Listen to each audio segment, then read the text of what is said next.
நலந்தானா. வணக்கம் நேர்களே, நலந்தானா நிகழ்ச்சியோடாக மீண்டும் உங்களை சந்திப்பதில் மகிழ்ச்சி. இன்றைய தினமும் நாங்கள் நலந்தானா நிகழ்ச்சியில் தற்போதைய இந்த பருவநிலை மாற்றம், அதனால் ஏற்படுகின்ற தாக்கம், மக்கள் எவ்வாறு இந்த பருவநிலை மாற்றத்தால் ஏற்படுகின்ற இந்த நோய் நிலைமைகளில் இருந்து தங்களை பாதுகாத்துக் கொள்ள வேண்டும் என்பது தொடர்பான விடயங்களைத்தான் நாங்கள் பார்க்க போகின்றோம்.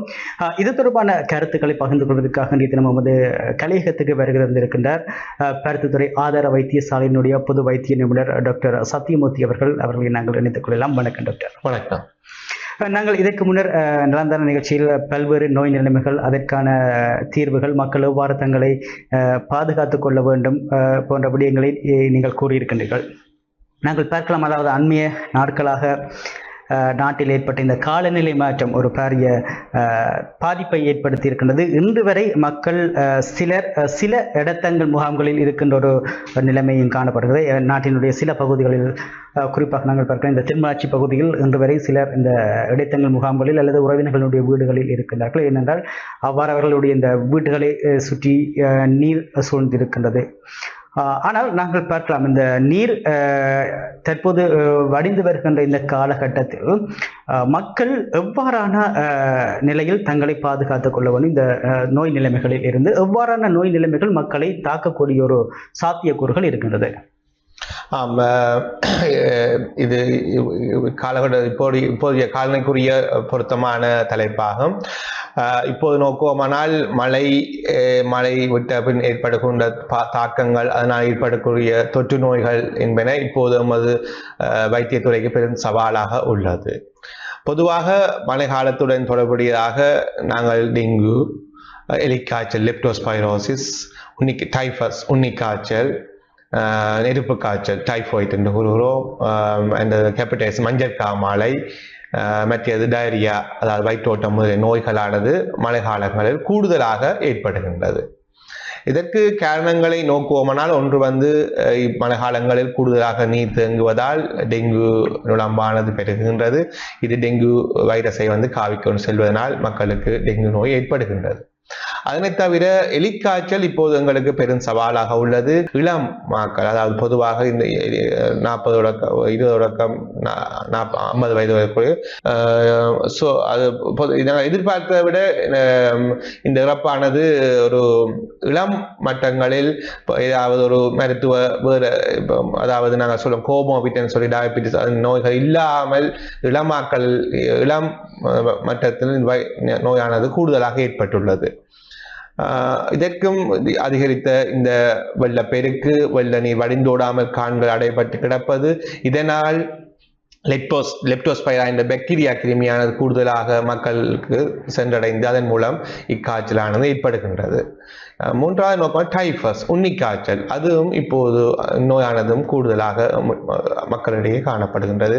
வைத்தியசாலையை நோக்குவோமானால் இன்று கூடுதலாக 3 நோய்களும் கூடுதலாக மக்களிடையே பேஷண்ட்டுக்கு அட்மிட் பண்ணி கொண்டிருக்கிற வைத்தியசாலைகள் உள்ளார்கள். இதனை தவிர வயிற்றோட்டம், வாந்தி பேதி, மற்றது நோய்களும் கூடுதலாக இன்று காணப்படுகின்றது. ஆகவே இந்நோய்களை நாங்கள் இதற்காக நாங்கள் முன்னோட்டமாக ஒரு தயாரிப்பு நிலையில் இருக்க வேண்டும். பெருமுன் தடுப்பது சாலச் சிறந்தது. இதன் மூலம் நாங்கள் உயிரிழப்புகளை தடுத்துக் கொள்ளலாம். இதன் மூலம் இளம் மக்களிடையே, வயதானவர்களுடைய உயிரிழப்புகளை நாங்கள் தடுத்துக் கொள்வது மிக முக்கியம். இன்று நமது வைத்தியசாலைகளில் பல்வேறு வகையான நோயாளிகள் இந்நோய் நிலைமைகளால் தினந்தோறும் அனுமதிக்கப்பட்டு கொண்டிருக்கிறார்கள். இது நமக்கு பெரிய ஒரு பணிச்சுமையும் மக்களுக்கும் பெரிய ஒரு பயமுறுத்தலாகவும் உள்ளது. இதனை தவிர இது காலகட்டங்களில் பொதுவாக ஏற்படுகின்றது. இதனை தவிர மக்களும் விழிப்பாக இருத்தல் வேண்டும். தமக்கு உடல்நிலையில் மாற்றம் ஏற்பட்டால், காய்ச்சல், தலையிடி, நோய்கள் ஏற்பட்டால் அலட்சியமாக இருந்து விடாமல் ஆரம்பத்திலே மருத்துவ ஆலோசனை பெறுதல் சாலச் சிறந்ததாகும். சரி டாக்டர், இப்போ நீங்கள் குறிப்பிட்டது போல் இந்த மழைக்காலம், இதனால் இந்த மக்களுக்கு டெங்கு, உன்னிக்காய்ச்சல், எலிக்காய்ச்சல் போன்ற நோய்களினுடைய தாக்கம் அதிகரித்திருக்கின்றது. இதனால் மருத்துவமனைகள் நாளாந்தம் அனுமதிக்கப்படுபவர்களுடைய நோயாளிகளினுடைய எண்ணிக்கையும் அதிகரித்திருக்கின்றது. சில இறப்புகளும் பதிவு செய்யப்பட்டு, பொதுவாக ஒருவருக்கு காய்ச்சல் ஏற்படுகின்றது என்றால் அதனை அவர் டெங்கு காய்ச்சல் என்று எவ்வாறு இனங்கண்டு கொள்ளக்கூடிய, அல்லது எலிக்காய்ச்சல் என்று எவ்வாறு இனங்காணக்கூடியதாக இருக்கும், அல்லது உன்னிக்காய்ச்சல் என்று எவ்வாறு காணக்கூடியதாக இருக்கும். ஏனென்றால் 3 நோய்களுக்கும் இந்த காய்ச்சல், நீங்கள் குறிப்பிட்ட போல் இந்த தலையிடி போன்றவை அறிகுறிகளாக இருக்கலாம். எனவே அதை எவ்வாறு இனங்கண்டு கொள்ளக்கூடியதாக இருக்கும்? பொதுவாக டெங்குவானது ஒரு வைரஸ் காய்ச்சலாகும். அதாவது எலிக்காய்ச்சல், உன்னிக்காய்ச்சல் என்பது ஒரு பாக்டீரியா காய்ச்சல் ஆகும். ஆரம்பத்தில் நோக்குவோமானால் நோய்களானது பொதுவான ஒரு குணங்குறிகளாகத்தான் காட்டுகின்றது. அதாவது காய்ச்சல், தசைநோ, தலையிடி என்பன பொதுவாக 3 காய்ச்சலுக்கும் இருக்கின்றது. இதில் நாங்கள் உன்னிக்காய்ச்சல் எடுத்தோண்டோமானால் எங்களுக்கு எல்லோருக்கும் ஏற்படாத ஒரு பொதுவாக ஒரு 50% மக்களுக்கு ஒரு ரேஷ், எஸ்கார்ன்னு சொல்லி ஒரு புன்தன்மையான சிவத்த ஒரு கருத்த புண் மாறி தன்மையான ஏற்படுகின்றது. அதனை சுற்றியுள்ள பகுதியில் உள்ள நிணநீர் கணுக்களும் வீங்கி இருக்கின்றது. அந்த புண்ணும் நிணநீர் கணுக்களும் வீங்கி இருந்தால் எங்களுக்கு அது நாங்கள் சொல்லலாம் அது உன்னிக்காய்ச்சல் என்று கூறலாம். மற்றதை நோக்குவோமானால் பொதுவாக எல்லா காய்ச்சலுக்கும் பொதுவான தன்மைகளே காணப்படுகின்றது. ஆனாலும் இன்று பார்த்தோமானால் சில பொதுவாக எலிக்காய்ச்சல் நோக்குவோமானால் அவர்களும் பொதுவாக காய்ச்சல், தலையிடி, தசைநோ, மற்ற சிறுநீரகம் பாதிக்கப்பட்டால் சிறுநீரின் அளவு குறைகின்றது, மூச்சுவிட கஷ்டங்கள் ஏற்படுகின்றது, ப்ளீடிங் அதாவது கசிவுகள், இரத்தப்பெருக்கு, ரேஷ் என்பன ஏற்படுகின்றது. ஆகவே இது இன்றைய காலகட்டத்தில் இன்றைக்கு ஒரு 2-3 நாட்களில் நாங்கள் அண்மையான அவதானித்ததின்படி திடீரென்று நோயாளர்கள் மிகவும் பாரதூரமான நிலைக்கு ஏற்படுகின்றது. அதுக்கு நாங்கள் எதிர்பார்த்த விட அவர்கள் மிகவும் சீரியஸாக மாறிக்கொண்டு போகிறார்கள். ஆகவே நாங்கள் காய்ச்சல் என்று அலட்சியமாக இருந்து விடாது ஆரம்பத்திலேயே வைத்திய ஆலோசனை பெறுதல், அது இந்த காம்ப்ளிகேஷன், வருத்தத்தின் தாக்கத்தை தன்மையை நாங்கள் குறைக்கலாம். இதற்குரிய மருந்துகள் நாங்கள் கொடுப்பதன் மூலம் தாக்கத்தன்மையை நாங்கள் வெகு விரைவாக குறைத்துக் கொள்ளலாம். நோய் நிலைமையில் இறுதிக்கட்டத்தில் வரும்போது எங்களால் ஒன்றும் செய்யாமல் போய்விடுகின்றது.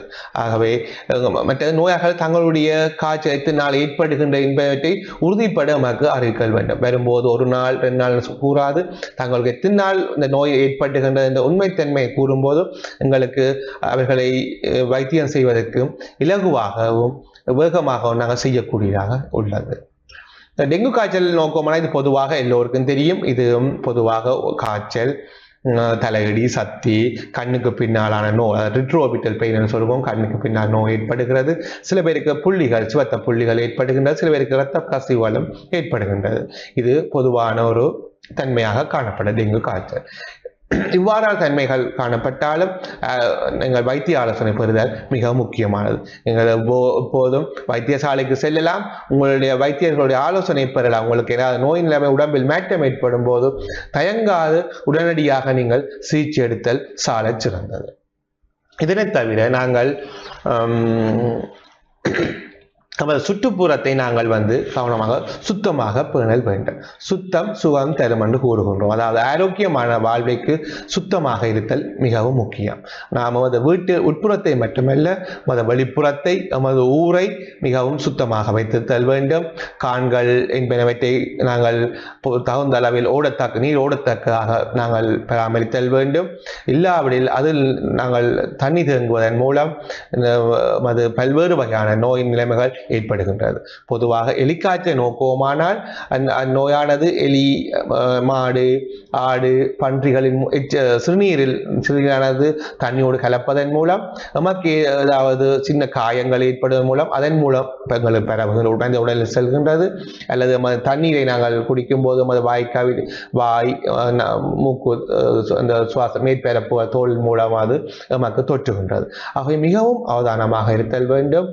அத்தோடு நாங்கள் நாங்கள் சுட்டு ஆறிய தண்ணீரை பருகுதல் இக்காலகட்டங்களில் மிகவும் பொருத்தமாக இருக்கும். இதன் மூலம் நாங்கள் ஏற்படுகின்ற வயிற்றோட்டம், வாந்தி பேதியன் என்பவற்றை நாம் குறைக்க முடியும்.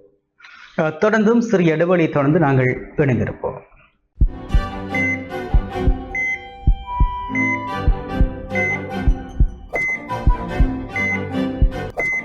நலந்தானா சிறிய இடைவெளியை தொடர்ந்து நிலந்தன நிகழ்ச்சியூடாக இணைந்திருக்கின்ற முன்னைய தினம் நிலந்தன நிகழ்ச்சியில் தற்போதைய இந்த காலகட்டத்தில் மக்களுக்கு ஏற்படுகின்ற இந்த அசாதாரண சூழ்நிலை, அதாவது இந்த பருவநிலை மாற்றத்தால் ஏற்பட்ட பின்னர் மக்களுக்கு எவ்வாறான நோய் நிலைமைகள் ஏற்படுகின்றது, அதிலிருந்து மக்கள் எவ்வாறு தங்களை பாதுகாத்துக் கொள்ள வேண்டும் போன்ற விடயங்களை பகிர்ந்து கொண்டிருக்கின்ற டாக்டர் சத்தியமூர்த்தி அவர்கள்.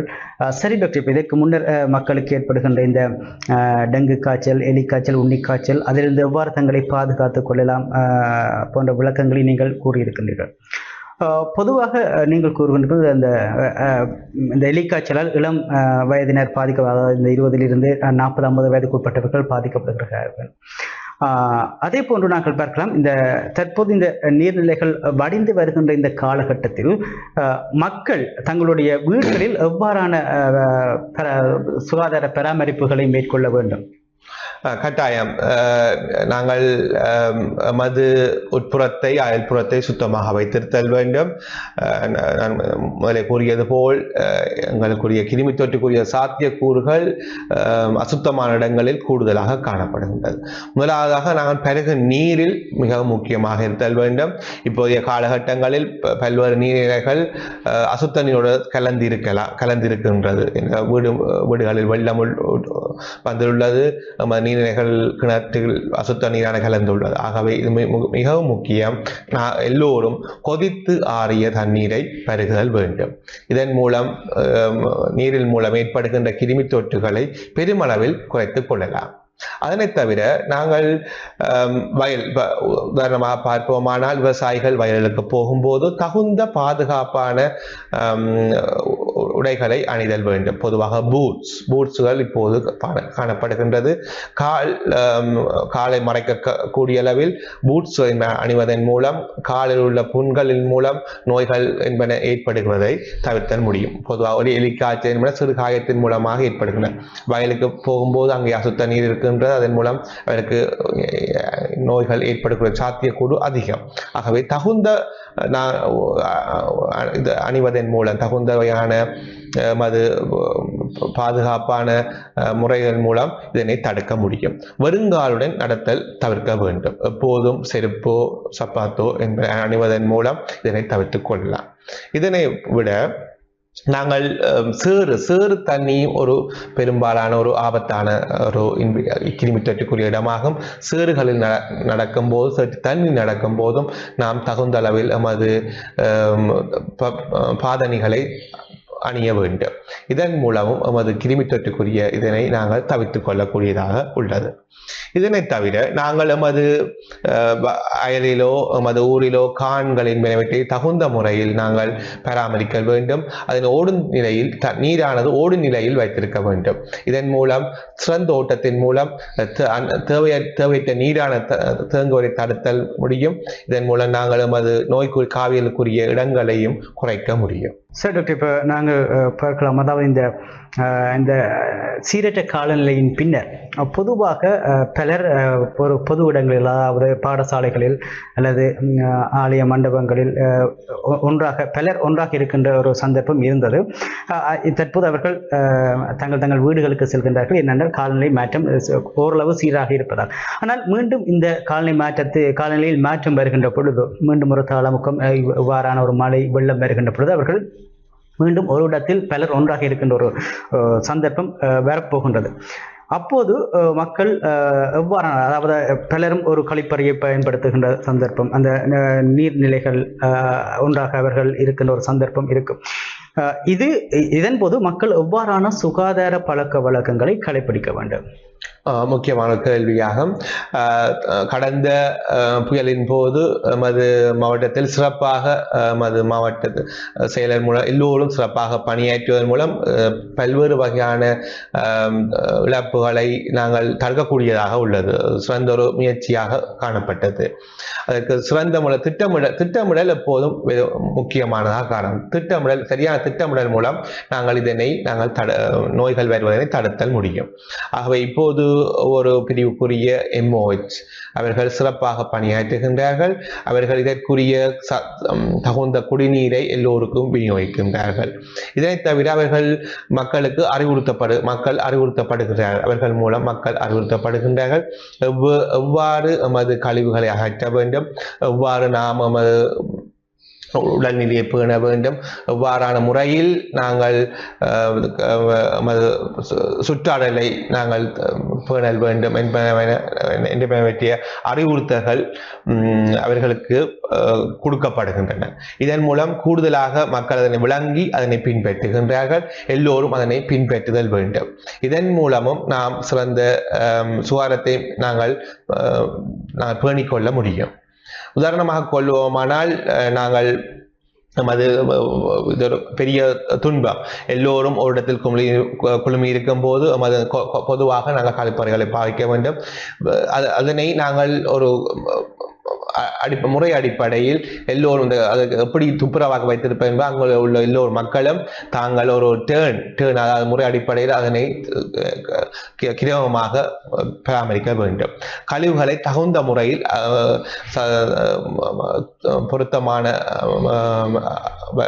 அதுக்குரிய பொறுப்பாளர்கள் மூலம் கழிவுகளை அகற்றல் வேண்டும். இதன் மூலம் இந்த கழிவுகளால் ஏற்படுகின்ற தொற்று நோய்களை தடுத்தல் முடியும். இதனை தவிர அங்கே கூடுதலாக நுழம்புகள் முதலிய பொதுவாக காணப்படுகின்றன. அதற்கு பொதுவாக இன்று அவர்கள் இந்த காலகட்டங்களில் நுழம்பு விலைகள் என்பனவற்றை விநியோகிக்கின்றார்கள். அதனை தகுந்த முறையில் பாவிப்பதன் மூலம் நாங்கள் நுழம்பு கடியிலிருந்தும் பாதுகாக்கலாம். அதன் மூலம் ஏற்படுகின்ற டெங்கு முதலிய நோய்களிலிருந்தும் நம்மை பாதுகாத்துக் கொள்ளலாம். மற்றது நாங்கள் இரண்டாவது பார்க்கும்போது, நாங்கள் சாப்பிடுகின்ற கழிவுகளையும் நாங்கள் தரமான பொருத்தமான அந்த கழிவு பகுதிகள் இடுவதன் மூலம் இலகுவாக நமது சுகாதார பணியாளர்கள் அதனை அகற்ற முடியும். அதன் மூலம் இடத்தை நாங்கள் சுத்தமாக பேண முடியும். இதனை மக்களாகிய எல்லோரும் இதனை கடைப்பிடிப்பதன் மூலம் குறுகிய காலப்பகுதியில் தான் நாங்கள் இடம்பெற்றிருக்க வேண்டும். அக்காலப்பகுதியில் நாம் எமது சுத்தத்தை நாங்கள் பேணுவதன் மூலம் நோயிலிருந்து தப்பித்துக் கொள்ளலாம். இதனை தவிர உடலில் ஏற்படுகின்ற மாற்றங்களுக்கு அங்கே நடமாடுகின்ற சுகாதார நிலையங்கள் காணப்படுகின்றன. எல்லோரும் போய் அதற்குரிய தகுந்த சிகிச்சைகளையும் ஆலோசனைகளையும் பெற முடியும். இதன் மூலம் அவர்களுக்குரிய நோய் நிவாரணிகளை கொடுப்பார்கள். அதனை கிரமமாக எடுப்பதன் மூலமும் இந்நோய்களை கட்டுப்படுத்த முடியும். சார், இப்போ நாங்கள் பார்க்கலாம், பொதுவாக இந்த நமது பிரதேசத்தில் பொதுவாக தொற்றா நோய்களால் பாதிக்கப்பட்ட, அதாவது இந்த நீரிழிவு, சிறுநீரக மாற்று சத்திர சிகிச்சை செய்தவர்கள், அதை போன்ற இந்த உயர் இரத்த அழுத்தம் போன்ற நோய்களால் பாதிக்கப்பட்ட பலர் இருக்கின்றார்கள். சாதாரண ஒருவருக்கு இவ்வாறான நோய்களினுடைய தாக்கம் வருவதற்கும், இந்த தொற்றா நோய்களால் பாதிக்கப்பட்டு சிகிச்சை பெற்று வருபவர்களுக்கு இந்த நோய்களினுடைய தாக்கம் வருகின்ற பொழுதும் அவர்களுக்கு எவ்வாறான ஒரு பாதிப்பு ஏற்படும்? தொற்றா நோய்கள் உள்ளவர்களுக்கு தொற்று நோய்கள் ஏற்படுகின்ற போது மிக பாதிப்புகளை ஏற்படுத்த தன்மை கூடுதலாக உள்ளது. ஏற்கனவே அவர்கள் எதிர்ப்பு சக்தி கொஞ்சம் குறைந்தவராக இருப்பார்கள். ஆகவே அவர்கள் லோ ரிஸ்க் லோ த்ரெஸ்ஹோல்ட் என்று கொடுக்கணும். குறைந்த விதத்திலே திடீரென்று நோய்களானது பரவதற்கு சாத்தியக்கூறுகள் கூடுதலாக இருக்கின்றது. ஆக இங்கே முக்கியமாக நோக்க வேண்டும், தங்களுடைய தொற்றா நோய்க்குரிய மருந்துகளை கிரமமாக எடுத்தல் வேண்டும். வெள்ளத்தின் போது தங்கள் பாதிப்புகள் ஏற்பட்டால் தங்களுக்குரிய பதிவுகளை தாங்கள் முதலில் எடுத்து வைத்திருத்தல் வேண்டும். ஆகவே தொற்றா நோயாளர்கள் கிரமமாக தங்களது மருந்துகளை உட்கொள்ள வேண்டும். தங்களுடைய மருந்துகள் வெள்ளத்தின் போது தொலைந்தாலும் தகுந்த தங்களுடைய வைத்திய புத்தகங்களை கொண்டு சென்று வைத்தியசாலைகளில் வைத்தியசாலைகளிலும் மருந்துகளை பெற முடியும். அதுக்குரிய வசதிகள் உள்ளன. ஆகவே தங்கள் நோய் நிலைமைகள் மாற்றங்கள் ஏற்படும் போதும் தகுந்த வைத்திய சிகிச்சைகளை தாமதமின்றி எடுப்பதன் மூலம் தொற்று நோய்களின் ஏற்படுகின்ற தாக்கத்திலிருந்து தப்பித்துக் கொள்ளலாம். சார், டாக்டர், இப்போ அடுத்ததாக நாங்கள் இந்த கர்ப்பிணி தாய்மார்கள், குழந்தைகள் இந்த இவ்வாறான அனர்த்தங்கள் ஏற்படுகின்ற பொழுது எவ்வாறு தங்களை பாதுகாத்துக் கொள்ள வேண்டும்? மிகவும் முக்கியமானது. கடந்த புயலின் போதும் கர்ப்பிணி தாய்மார்கள் பாதிப்புக்கு உள்ளானார்கள். ஆனாலும்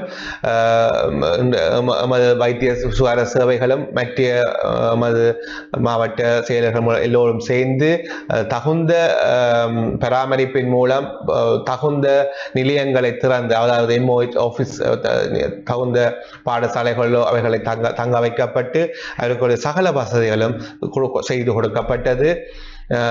அவர்களுக்கு உணவுகளும் வழங்கப்பட்டது. அது ஒரு பாராட்டத்தக்க விடயமாகும். இதனை மக்கள் தங்களுக்கு ஏதேனும் பிரச்சனைகள் ஏற்படும் போது இன்று பல்வேறு வகையான சமூக நிறுவனங்களும் பல்வேறு வகையான தொண்டுகளை செய்கின்றது. ஆகவே தங்கள் தேவையான பாதிக்கப்பட்டவர்கள் தங்கள் போன் நம்பர் என்று கொடுக்கப்பட்டுள்ளது. தாங்கள் அதன் மூலம் தகுந்த உதவிகளை பெற்றுக்கொள்ள முடியும். தேவையான மருந்துகளையும் பெற்றுக்கொள்ள முடியும். சிறுவர்கள், கர்ப்பிணி பெண்களும் கூடுதலாக காலநிலை மாற்றங்களால் பாதிக்கப்படுகிறார்கள். ஆகவே அவர்கள் அந்த டெலிபோன் நம்பரை கட்டாயமாக எழுதி வைத்துக் கொள்ள வேண்டும். தகுந்த அளவில் அதனை பயன்படுத்தி தங்களுக்குரிய வசதிகளை எப்போதும் பெற்றுக்கொள்ளலாம். சரி, இந்த காலகட்டத்தில் முக்கியமாக நாங்கள் பார்க்க வேண்டும் டாக்டர், அந்த துப்புரவு பணியாளர்கள், சுகாதார ஊழியர்கள், ஏனென்றால் அவர்கள்தான் இந்த நோய் நிலைமைகளில் இருந்து எங்களை பாதுகாத்துக் கொள்வதற்காக தங்களை அர்ப்பணித்து இந்த துப்புரவு பணிகளில் ஈடுபடுகின்றார்கள். இவர்கள் எவ்வாறான சுகாதார பழக்க வழக்கங்களை இந்த காலகட்டத்தில் கடைபிடிக்க வேண்டும்? கட்டாயம் இவர்களுக்கு போதிய அளவு இதற்குரிய செயல்முறைகள் வழங்கப்படுகின்றன. எவ்வாறு பணியாளர்கள் தாங்கள் குப்பைகளை எடுக்கும் போது, சுத்தம் செய்யும் போதும் எவ்வாறு தங்களை பேணி அதனை செய்வதற்குரிய தகுந்த செயற்பயிற்சிகள் வழங்கப்படுகின்றவர்களுக்கு. அவர்கள் அன்று அதுக்குரிய போதிய ட்ரைனிங்கள் கொடுக்கப்படுகின்றன. அவர்கள் அதனை கிரமமாக மேற்கொள்ள வேண்டும். அத்தோடு அவர்களுக்கு கிரமமாக அவர்களுடைய உடல்நிலையானது இன்று பரிசோதிக்கப்படுகின்றது. இதன் மூலம் அவர்களுடைய நோய் நிலைகளை ஆரம்பத்திலே கண்டுபிடிக்கப்பட்டு அவர்களுடைய தகுந்த சிகிச்சையானது வழங்கப்படுகிறது. அவர்களுக்கு இன்று பூட்ஸ், அதாவது காலுக்குரிய காலணிகள், கையுறைகள் வழங்கப்படுகிறது. சில பேருக்கு தலை உறைகளும் வழங்கப்படுகின்றன. அதுகளை கிரமமாக அணிதல் வேண்டும். இதன் மூலம் அவர்கள் நோய்கள் உள்வாங்கும் தன்மையை குறைத்துக் கொள்ள முடியும். அத்தோடு அந்த கொடுக்கப்படுகின்ற மருந்துகள், உடற்சோதனைகளை கிரமமாக மேற்கொள்ளப்பட செய்வதன் மூலம் அவர்கள் நோயிலிருந்து தம்மை பாதுகாக்கலாம். நன்றி. இன்றைய தினமும் நலந்தான நிகழ்ச்சி நிறைவடைகிறது. இன்றைய தினம் நலந்தான நிகழ்ச்சியில் நான் நினைக்கின்றேன், இந்த இவ்வாறான காலநிலை மாற்றம் ஏற்படுகின்ற பொழுது மக்களுக்கு ஏற்படுகின்ற நோய்கள் எவ்வாறு மக்கள் தங்களை பாதுகாத்துக் கொள்ளலாம். நான் நினைக்கிறேன், இவ்வாறான ஒரு நிலைமை வருகின்ற பொழுதும் டாக்டர் சத்தியமூர்த்தி அவர்கள் கூறியது போன்று மக்கள் உரிய பாதுகாப்பு நடைமுறைகளை பின்பற்றுவதனூடாக தங்களை இந்த நோய் நிலைமைகளில் இருந்து பாதுகாத்துக் கொள்ளலாம் என்று டாக்டர் சத்தியமூர்த்தி அவர்களுக்கு நன்றிகளை கூறிக்கொண்டு, யாழ்ப்பாண நீர்நிலைவு கழகத்தினுடைய தலைவர் மைக்கேல் அவர்களுக்கு நன்றிகளை கூறிக்கொண்டு மீண்டும் மற்றொரு நிகழ்ச்சியோடு சந்திப்போம். வணக்கம்.